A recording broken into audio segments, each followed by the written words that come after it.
Joe Rudder Tribune. Yeah, Chase, did you have any idea the Steelers were this high on you, and how much interaction did you have with them since the combine? Yeah, no, I had no clue that the Steelers were going to pick me. And I had a good talk with Coach Tomlin at the Senior Bowl, but that was kind of it. Obviously, I talked to some of the area scouts and whatnot, but that would have been my last guess. But I guess that's usually how it goes. I hear stories of that all the time. The team you least expect. All right, Jeff Hawthorne, next, the fan. Chase, what would you say overall led to your improvement year to year, and how would you describe your senior season? Yeah, I think a big part of that was confidence.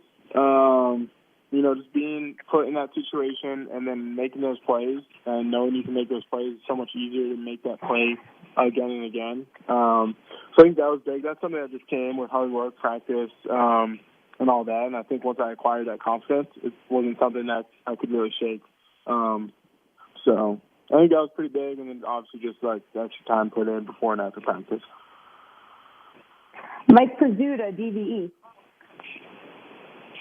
Chase, the backstory on you coming out of Canada was that you kind of promoted yourself. Can you talk about the process of putting the highlights on Facebook or whatever it was, and kind of getting yourself noticed to wind up at a place like Notre Dame? Yeah. So, like I had to mention, I guess earlier. I just threw my highlights on Facebook just because it was something that I wanted to do for friends and family to see. Not really any intentions for, any recruiting purposes. So, the right people saw this guy named Eddie Ferg, saw with Air Academy, and he kind of helped my film get in the States. They wanted to see me compete against competition in the States, so I did the camp circuit. I went to a bunch of different camps. Went to Notre Dame's camp during the summer, and ultimately it led me there in a roundabout way. But it was pretty cool just to get that opportunity when it's something that I least expected. Aditi Kinkwabala, NFL Network. Sorry about that. Hi, Chase. All right. You said that you were very surprised by the Steelers choosing you. What do you know about the Steelers, their offense, Ben Roethlisberger? Have you had any interaction with anyone on the team? Sorry, can you repeat that question really quick? I apologize for that. Sure. So what do you actually know about the Steelers offense? And have you ever interacted with any of your new teammates? Yeah, so obviously I'm not too involved with what they're kind of doing with the X's and O's, but I'm sure that's not going to take long to learn. And then Ben Roethlisberger called me right after I got off the phone with the Steelers, and he introduced himself and congratulated me. And then Juju texted me just a few minutes ago. So they've been really good so far and kind of reaching out and making this pretty special. WTAE. Yes, Chase. Hi. Welcome to Pittsburgh. Is there anybody that you model your game after? Is there a certain receiver that when you go out and play, you model yourself after or try to be like? Yeah, so I actually said in a few interviews not too long ago, Juju was one of those guys. He's one of those guys I watched on film in my college year, my senior year. But, the answer is usually DeAndre Hopkins, Keenan Allen, and Calvin Johnson, Julio Jones. I watch a whole bunch of different receivers, so it really depends on the day you ask me. But, there's a handful of receivers I like to look at. Jim Wexell. Steelers Digest, Jim Wexell. Okay, Chase. Okay. You came out of British Columbia. I have no idea what the football's like there. Did you have some catching up to do? Are you a late bloomer in that regard? You could say like I'm a late bloomer in the sense that I never really got my time to shine till my junior senior year. but I always thought I had the skill set. It just always improved year after year. So yeah, I definitely broke out my senior year, but I felt like I always possessed the skill set necessary.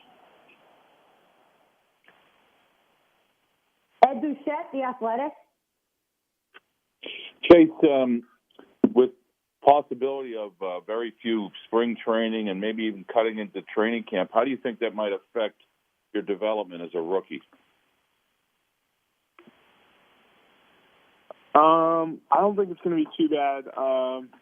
There'll be more time for me to get one-on-one work. I'm working with TJ Usanzada in California there.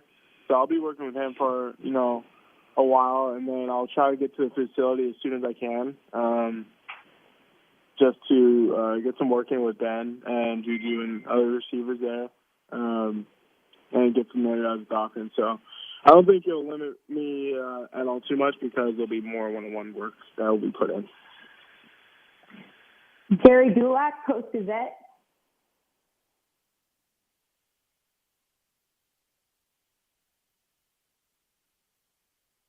No, Jerry? Do we have Ray Fittipaldo, Post-Gazette? Yes. Hi, Chase. I know you played basketball and had some different interests when you were growing up. What convinced you that you had a future in football? Yeah, I mean, it's something I always played my entire life. Football was something I always played, and then basketball was something I picked up later on in life. And, I started getting interest for basketball, especially when I started getting better. But no matter how many times I tried to deviate away from football naturally in terms of picking up other things and hobbies, I always gravitated back to football. And that's, something I couldn't say for anything else. Football was just home for me. It was my comfort zone, and it was kind of a gut feeling that football was a sport for me, whether I had best opportunities or not. All right, Brooke Pryor, ESPN. Hey, Chase, one thing that offensive coordinator Randy Fichtner said is that it's one thing to have the size that you have. It's another thing to learn how to use it at the next level. Do you feel like you fully understand how to kind of use the combination of size and speed that you have as a big-bodied wide receiver? Yeah, I think that's, something that a lot of teams talked about with me was just that combination of size and speed. It allows offenses to do a lot of different things, and a lot of coaches are excited about that. So, I'm excited to kind of bring those tools to the table and kind of offer what I have. But I think there's a lot of different things that any offense can do. Just kind of excited to see how that all plays out. All right, Richie Walsh, KDKA. Hey, Chase, what was this like for you waiting to hear your name called, and what did you and Mike Tomlin talk about when he called you? Me and Mike Tomlin was more just a brief congratulations. He had me high on his draft board, and he was excited that he got the chance to get me. And, yeah, so I was just talking with their staff. And then waiting, it wasn't too bad because, as long as I went day 2, I would have been happy. Hearing my name call was a blessing in and of itself. So, yeah, this process has been a very cool experience for me. All right, Jenna Harner, PXI. Hey, Chase, what excites you the most about joining this wide receivers group and being able to play with a quarterback like Ben? Yeah, I think, a big thing is going into the right situation wherever you get drafted, and obviously you can't control that, but some guys get lucky enough to be put in that situation. So I think being on a team, an historic team with kind of a proven background, is a pretty cool opportunity, especially playing for a quarterback like Ben, who's been in the league for a long time and kind of knows exactly what it takes to succeed. So I think just, I was fortunate enough to be drafted into a place with the right situation. All right, just 2 more. We're going to do Will Graves, Associated Press. No? Okay, one more. Jacob Slate. Oh, Graves? Angel, that's all right. Ed already asked my question anyway, and I don't. Oh, okay. Appreciate it. All good. Jacob Klinger, Penn Live. Chase, Randy talked about you having the ability to work inside as a slot receiver, and I'm curious what are some of the problems and advantages you see working in that position in an NFL offense? Yeah, I think the biggest thing teams talked to me about was the mismatches and kind of, I guess, versatility they can add to their offense with being able to move different guys around at different places. So I'm sure they're going to kind of utilize that and make the most of that. But it's pretty exciting to think about, when they start drawing up the X's and O's.